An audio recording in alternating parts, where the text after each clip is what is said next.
Okay, so in front of us we have a Zotac GTX 1080 Mini. It's a very nice card. This is not the same card that I featured on my channel a couple weeks ago for my mats video. So this is actually a different card. The cooler, if you don't know, looks like this. It's a very nice card, if I'm going to be honest. Anyways, so as you can imagine, the card is not currently functional. So, of course, for all these broken cards, well, the first thing I noticed, even before I get to the actual card itself, is that you'll notice that the card's actually been modified. The GPU VRM has been modified. The other things that I've kind of seen is that this and these two components, they seem different, as well as this one. So, the thing about these modified cards is that you should generally be wary of modifications. I would say that power modded and just modified cards in general make up a disproportionately large percentage of broken cards. Okay, so the first thing we want to check is the voltage rails themselves. So I have my multimeter set in beep mode. When I probe ground or something connected to ground, it beeps. So first let's check 12 volts at the 8 pin. And we're perfectly good. Now let's check 12 volts and 3.3 volts at the PCI Express slots. If you don't know, the first 3 pins are 12 volts, and probing one of the first 3 pins, we have no beep, so we're not short to ground. And to check 3.3 volts, you start at this notch, and you go 4 pins left. The 5th pin going left is ground, so we're going to find that ground pin, and we're going to go 1 to the right. And we're good. Okay, so that's a nice sign. Now, let's go to resistance mode and check the voltage rails that are generated by the card itself. Okay. So first, let's start with 5 volts. 5 volts is this linear dropout regulator, in particular this output tab. 52 ohms, so 53. So we have a short or some faulty component on 5 volts. We'll get to that in a moment. So that's not a good sign, obviously, but that's not too worrying. So now let's check 1.8 volts. We expect to see about 900 ohms. So yeah, 885 and rising, that's a good sign, so very close to 900. Now let's check the PEX rail. So we expect to see, I'd say for these kind of cards, 90 plus. 104, that's a good sign, okay. And finally, let's check the memory phase. For this, I'd expect to see, I'd hope to see 50 plus for GDDR5X, and probably much more than that, actually. Actually, you know what? 50 plus is not a good range. But anyways, 112 is a very, very nice number.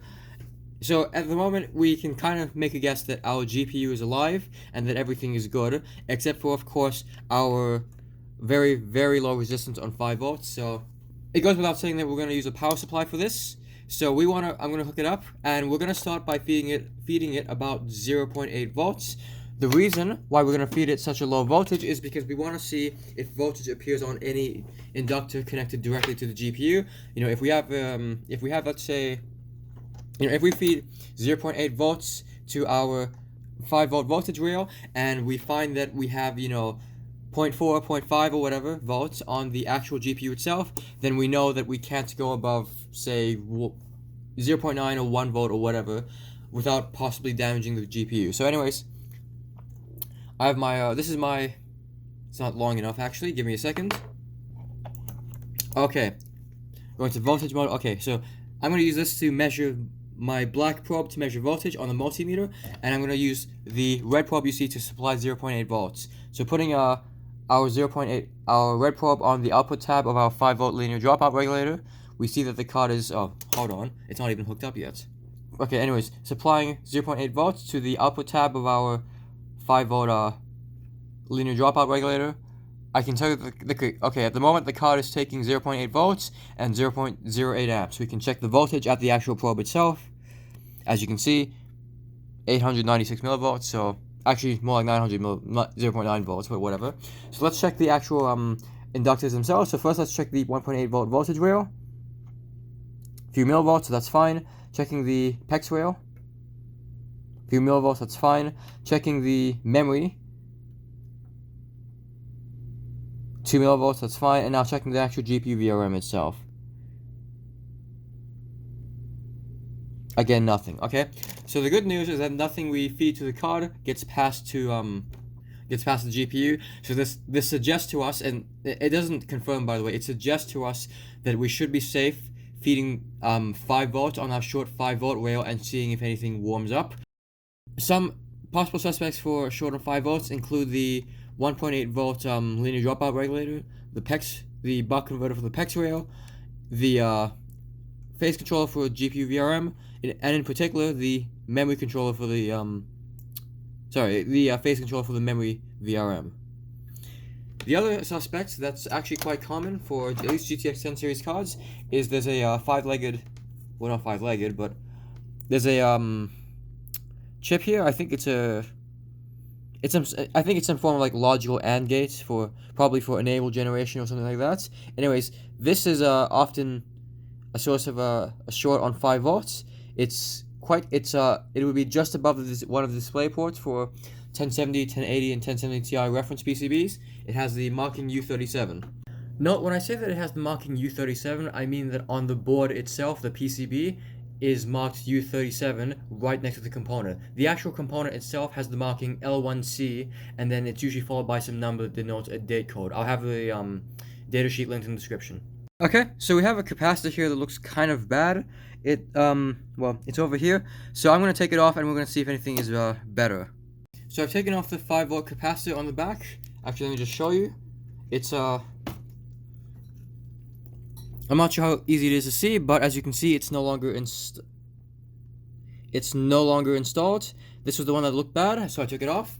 Now, when we check the resistance of our 5 volt voltage rail, you'll note that we have 483 ohms. Okay, so it's risen quite a bit, and it's 483 ohms is still lower than what I would want to see on a 5 volt voltage rail, but it is high enough just to boot. We don't have to worry about the card. Well, we might have to worry about the card catching fire or something like that, but my impression is that in this case we don't have to worry about the card catching fire. So let's go ahead and try to boot the card, and let's see if it actually works. So the card is on, checking 5 volts, and the card is not detected. Hold on, maybe that's my motherboard. Let's move the card to the next slot over. Okay, one more time. Okay, first checking our 5 volt upper tab. We have 5 volts. Do we have 1.8? Yes. Do we have the PEX? Yes.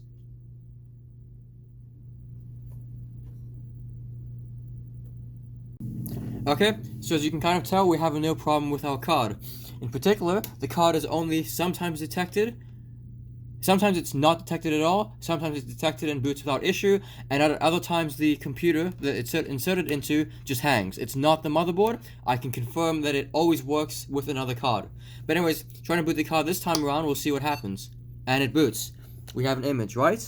There we go. Okay, let's turn the card off and let's try again. Okay, trying to boot our card one more time. Not detected. Those 3 beeps means it's not detected. So one short beep, as you heard, for this motherboard, one short beep means a graphics card is detected, but 3 beeps, 2 short ones and 1 long one, suggests that the card is not detected. So we have a GPU that is only detected intermittently. So there are a couple possibilities here. The disproportionately most common possibility, or well, whenever you have a card, let's say, that has all voltage rails and it's not detected, the most common cause is actually just a dead GPU. You can sometimes confirm this by seeing an abnormally low resistance on the PCI Express rail or just any other rail connected directly to GPU, like for example, in this case, 1.8 volts. Since for this card though, however, we already checked that the resistances are not abnormally low. You know, we had 100 on the PEX rail and 900 on 1.8 volts, which is more or less what we expect to see.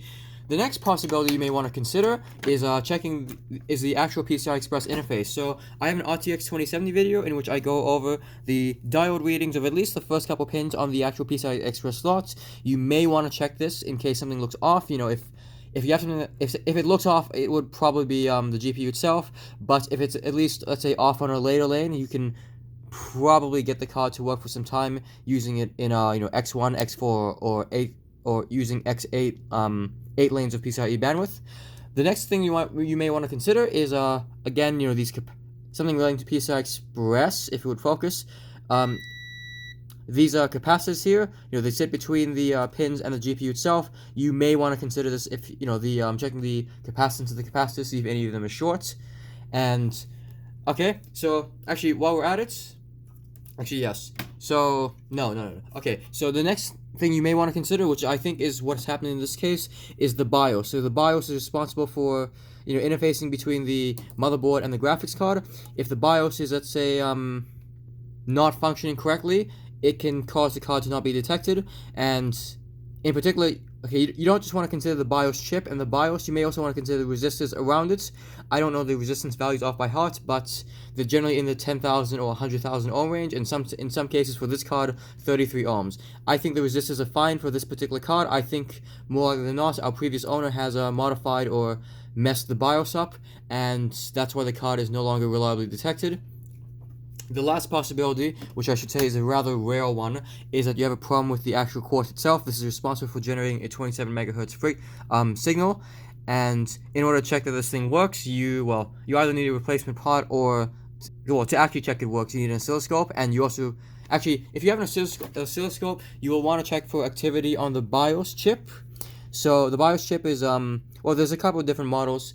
You can use the datasheet for W25Q40 EW, I think. I'll link that particular BIOS chip in the description. So you'll want to be checking for the data in and data out pin, which is the 2nd and 5th pin for the BIOS chip. You want to be using an oscilloscope to see if it has any activity. If it has no activity, well, you may want to consider the BIOS chip. Anyways, so like I said, I think we have a problem with the BIOS. So what I'm going to do is I'm actually going to take off the BIOS chip. I'm going to take another BIOS chip, flash it using my hardware flasher, and I'm going to write the correct BIOS, and then we're going to install it on this card and see if the card can now be reliably detected.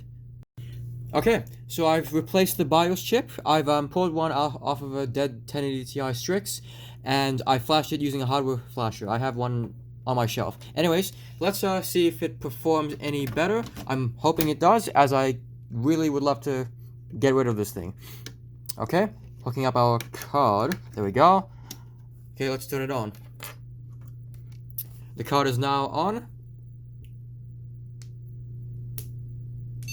Okay, we hear that beep, and it's detected. Okay, now let's try it two more times, just to see that it does actually work. And then, well, even if it does work, it doesn't mean that the fault is gone.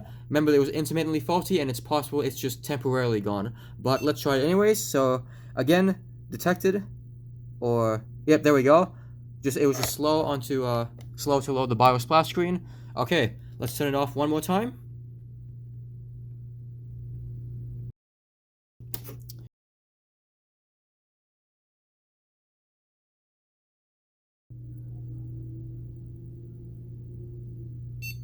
And it gets detected.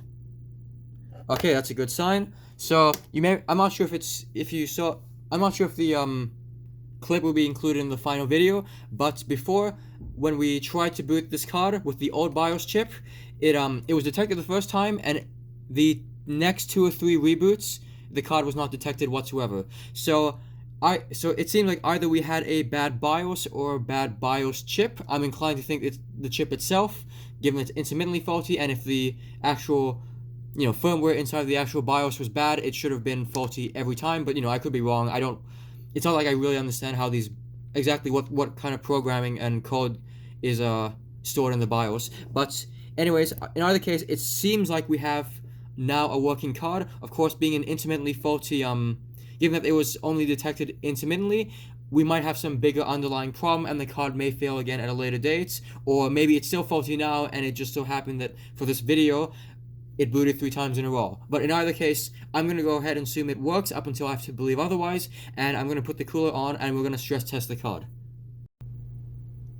Okay, so at the moment I'm running Firmark as well as GPU-Z. Unfortunately, there's actually a slight problem with the card. So if you look over at, let's say, if we go over to the sensor tab, I should say, for GPU-Z, and we look at the memory clock, we notice that it's stuck at 405 megahertz. This is not how it's supposed to be. It's supposed to be under full load, and ideally, at I think it's like 1,100 whatever megahertz. Anyways, as you can see, the one thing we notice is that the memory type is not detected. So it can't, like I said, it can't determine the memory type. So I downloaded the BIOS off of Tech PowerUp. There was only one BIOS for the Zotac 1080 Mini, I should say. And so that's what I've used here. It's possible that that's the problem of that's why we don't have a working card at the moment. So I'm going to have to go through the indignity of searching in my trash can for the BIOS chip that I threw away that originally came with this card. So I'm going to go ahead and do that, extract the BIOS, flash it onto this card, and hopefully then we'll have a working GPU. Okay, so I flashed the BIOS with the old BIOS originally found on the card, this particular card, and as we can see, we have the memory type now detected. In particular, if you look at the memory clock, instead of saying 5 gigahertz, which was wrong by the way, it's now 1251 megahertz, and that's exactly what we expect to see.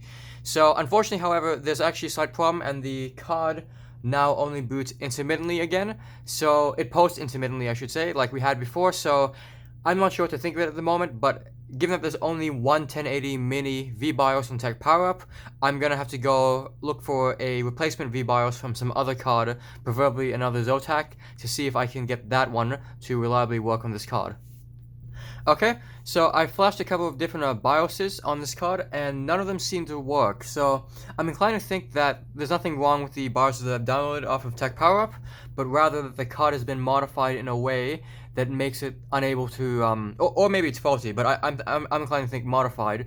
Modified in a way that it no longer can tell what kind of memory it has installed on the board. So we're gonna take the card apart and we're gonna see if we can spot what's actually different between this 1080 and, let's say, what we expect to see on a 1080 Mini. Okay, so I more or less know what's wrong with the 1080. So, but before I go over it, I need to explain something first about graphics cards in general. So, when you buy a graphics card, there's a good chance that it has several different memory configurations. Like, for example, let's say if you take the 3060, it comes in both 6 gigabytes and 12 gigabyte variations. If you buy, let's say, a GTX 1070, you're always guaranteed to have GDDR5 and 8 gigabytes of it. But the thing that's left up to the thing that varies is who makes the GDDR5. For example, let's say, like I said, for the 1070, you can get it in both Micron GDDR5 or Samsung GDDR5. Now, the problem with having several different memory configurations is that different memory modules made by different manufacturers often have different ratings. Like timings, or they have a different frequency that they can run at. So what these graphics cards do, and most graphics cards I should say, at least most of the ones that I'm familiar with, is that they actually use a set of resistors to identify the manufacturer, the capacity, and the memory type installed on the card. So the reason why I bring this up is because let's actually go on to the resistors themselves. So in this case, for this particular card, the resistors sit over here. It's these two rows, so this row as well as this top row. So this one and this one here. So the reason why I bring this up, like I said, is because what's happened is somebody has modified. I know the picture's not too good because these resistors are black and the board is black, so it's hard to tell where they are exactly. But basically what's happened is someone has modified the position of these resistors so that they have a different like a reading on the BIOS chip. So the BIOS chip, what's happening is that it's reading this set of resistors, and it sees something that it doesn't recognize. Like it doesn't have a profile for it stored in the BIOS chip itself, so that when you load the drivers, it can't identify the memory type, and by extension can't load an appropriate memory profile for the memory installed on this particular board. So for the configuration you're looking at right now, this is the configuration for GDDR5, not GDDR5X. So what we have to do, obviously, is in this case, I have to take this bottom resistor on the very right, this one here, and I have to just move it back up to this position. And once I do that, the card should correctly identify the memory type and capacity, and of course, manufacturer, and then hopefully the card will perform as expected. But so anyways, I'm going to go ahead and do that, and hopefully the card will just work. Okay, so as you can see, the memory type is now correctly determined in GPU-Z. Of course, here's the card, and we still have the Founders Edition BIOS installed, so that tells us that, yes, the resistors themselves that I showed earlier, that was actually the source of our problem. So yeah, like I said earlier, it was set in position to read as GDDR5, but of course, since the 1080 doesn't have, since it never came out with GDDR5, it was configured in a way so that of course, it couldn't load an appropriate memory profile, and hence locked the card to 405 megahertz. Okay, so as you can see, the card is running a game at the moment. It's been running game for about an hour, no, almost 2 hours now actually. So as you can also see, the memory clock is correct at 12:51. Everything else in GPU-Z looks good, for at least to my eye. And if we go to the graphics card tab, we have our Zotac as sub-vendor, as I flashed the GTX 1080 Mini VBIOS from Tech PowerUp, and the memory type is correctly determined, as well as the capacity, and of course, as we saw earlier, the memory clock. So I'm going to go ahead and say the card is fixed. I'll be honest, this card kind of surprised me. Normally the cards I get are, really, really broken.